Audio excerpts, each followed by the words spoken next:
Hello, welcome along to an instant reaction from the Everton home game. I've made my way up to the Bobbers Gantry to be joined by the Lutonian journalist James Cunliffe to reflect on Luton Town 1, Everton 1 under the floodlights at Kenilworth Road. Jimbo, it's one of those, wasn't it? We gave it everything that we had. That winning goal just would not come. Threw the kitchen sink at it, really. Right at the death. Couple of shots cleared off the line. Look, Berry's overhead kick looks like it's going in all the way. It just won't go in, and and thought he got a last corner at the end of it, and then the ref blows, and nobody seems to have known, and that's the end of the game. So there's a bit of fury there, but I mean, they gave it everything, but what can you do? The draw wasn't what we wanted. We wanted a win, but it kind of doesn't. I don't feel gutted because the performance is so good, and it's not down and out at the moment, but it's just a lot bloody harder. I mean, we're in the situation now where we're probably relying on Sheffield United to do us a favour, which isn't a kind of position that you want to be in. But ultimately, if they do us a favour, then we're still right in this. Two performances like that, and there's definitely a win in the last two games to come. Whether we can win both of them, which we might need to do, remains to be seen. But, I mean, straight out of the blocks, we were on it. We were on the front foot. They changed ends, much like the Bournemouth game. Tahith Chong's had an absolute worldie. How the sponsors have not given him man of the match here, I have absolutely no idea. Drinking. He was absolutely brilliant. Every time he got the ball, he just drove at them, drove. He went past God knows how many people on so many occasions. There was one in the second half. He looked Seamus Coleman in the eyes and he said, "Are you coming, son? Are you coming?" And he whizzed past him like Roadrunner and the Coyote. It was incredible. And he was outstanding today, Chong. My man of the match all day long. The driving force, running at players, even in defence, chasing people back. He must have had Duracells in both boots because he did not stop running. Absolutely fantastic performance. He's been wonderful for months now. And he should have got that. But, he should have got a lot more. And our team should have got a lot more as well for that performance. Controversy throughout this game. And certainly controversy with regards to the Everton goal. Penalty given, absolutely no appeals. Have to say this, absolutely zero appeals from anyone, and it's right in front of the Everton fans as well. Play just seemingly gets ready to go on, and then the referee takes an eternity. He's down at the screen below us for an absolute age, clear and obvious. He should be going over, seeing it, and toddling off again. He must have been there for 2.5 minutes looking at that screen. Maybe he spent the first 2 minutes working out what the bloody hell he was doing, because it's never been used before, has it? Hardly, but he comes to a decision of a penalty. I haven't seen it yet. I'll give my proper opinion on this when we do the full review on Sunday. But Jimbo, you've had the benefit of the replays and everything. Yeah.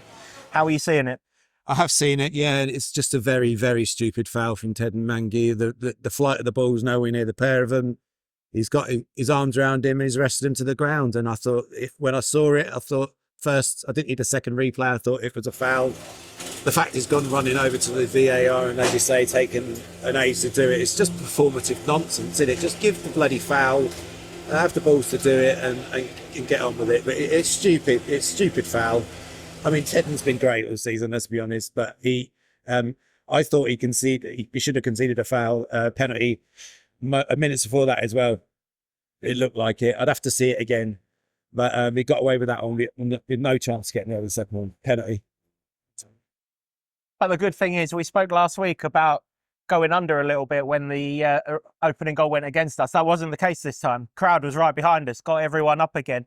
And it was all Luton for the remainder of the first half. It really was. And finally, we got our just rewards, really. We've got to say about the big man. I mean, what a performance. First start in nearly 3 months. Absolutely superb. Rob said in his pre-match, probably only going to give us an hour. He gave us 80 minutes of relentless pressing, unbelievable sort of defending when he needed to be defended. And that move for the goal, the pass from Sambi, the control from Eli, it's a touch of the Nottingham Forest aways about it, wasn't Absolutely. it? Got Ashley Young out of the way, get out of here, you shouldn't be on the same pitch as me anyway, and then fired it past the England goalkeeper. Had those two have been fit throughout the whole of this season, these roles would be reversed tonight.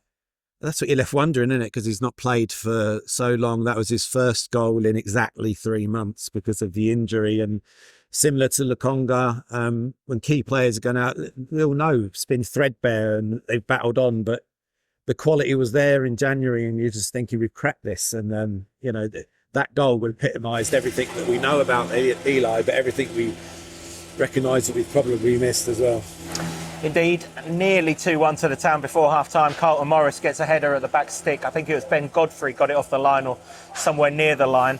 Had that have gone in, I think we'd have deserved to have gone in ahead. I thought we were excellent in that first half, and we were even better in the second half. The only saves Kaminski's had to make in the second half, a really loopy deflection from a Jack Harrison shot that looked like it was going to make its way in, which would have been kind of farcical the way that would have got in. Yeah. And he also saved a header from Beto, I think it was, at close range. Calvert-Lewin, when the ball's absolutely a million miles out on the far touchline. It's gone right over the lino's head. How he's not given that to begin with, I do not know. But after that, it was all Luton again, wasn't it? We were on the front foot. Corley Woodrow came on. He was inventive. He was incisive. Tahith Chong moved to the right-hand side. He had just as much joy down the right-hand side. It just would not go in the back of the net for us, though. We huffed, we puffed, we threw the goalkeeper up. We did absolutely everything we could. Alfie's got forward. He's got some wicked balls into the box. But nothing would go in, you know. Ross's shot looked like it was travelling and just swerved into Pickford's sort of range. You can't fault the boys. Sometimes it's just not your night. You cannot fault the effort. I think if you're going to be a critical, it's probably all the opportunities were more in hope than precision, until maybe you got to the last injury time when they absolutely found another kitchen sink to chuck at them, and it was bodies on the line for Everton and clearing off. Berry's had a red kick, which for all the world looks like it's going in. And Townsend's had a great shot. That gets sliced off the line, and you're just like, it's not going to happen. But, you know, they didn't give up. They gave it everything. They gave us a performance we're proud of. The crowd were well up for it from the start. And, it's disappointing. We've just got to look to the next game. So we've got to be Sheffield United fans for a day, and then got to see what can be done. Like you said many times before, we've been in worse positions, but it feels like a couple of points missed there. Yeah, absolutely. The Town gave it absolutely everything it had. But the one thing we asked and the one thing we knew was they would leave absolutely everything out on this pitch below us, and they did. They couldn't have given any more. Maybe a little bit of composure here or there, but this is a relegation dogfight. Composure goes out the window at times, and we're still fighting. Whatever happens tomorrow at Bramall Lane, we're still fighting. If we put that performance in 2 more games, there's no reason why we can't win both of the games. We'll reflect in full in our full podcast on Sunday. For now, we're going to send Jimbo off to get some player reactions. There's plenty of it to get. We might include some of that in here, but we'll save most of it for Sunday. That will be out on Monday morning, as always.